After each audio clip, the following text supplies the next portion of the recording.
What do you make of the return of stock market volatility? Well, for a trader's point of view, volatility is a welcome friend. I think people got inured to the period of low volatility that we saw through much of 2017, and as a result, a lot of problems occurred in early 2018 when people started to view the low volatility environment as normal. But I think there's more to it than just sort of volatility kicking back up a bit. First of all, let's think about why.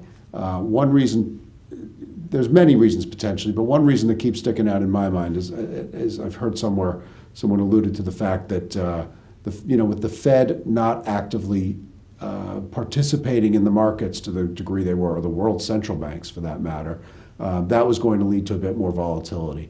That may be the most compelling argument I've heard, in the sense that you just don't have the volatility dampening environment of where you had, and you have more competition for assets looking to find buyers that are not central banks.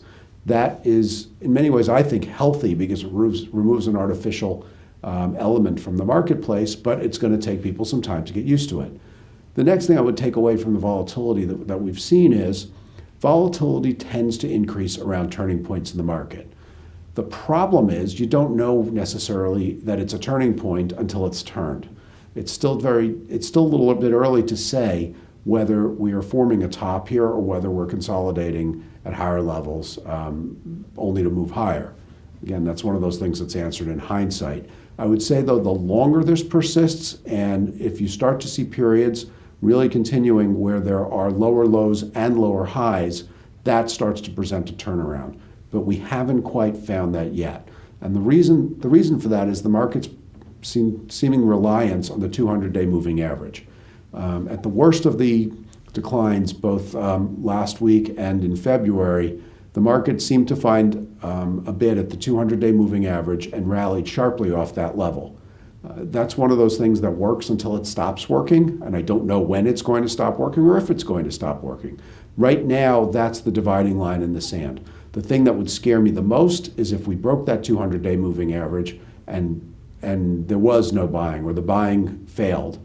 That could lead to something nasty. And that would be the thing that, if you're a nervous investor, that would be the eventuality that I would be hedging about, and looking to that level as probably my line in the sand of, if it breaks through here, am I going to get nervous? Do I want to own the market there? Do I want to keep buying the dips? As of now, the buy the dip strategy off the 200-day moving average has proven to be a winner. Markets tend to ride their winners until they don't work anymore. When that is always a mystery.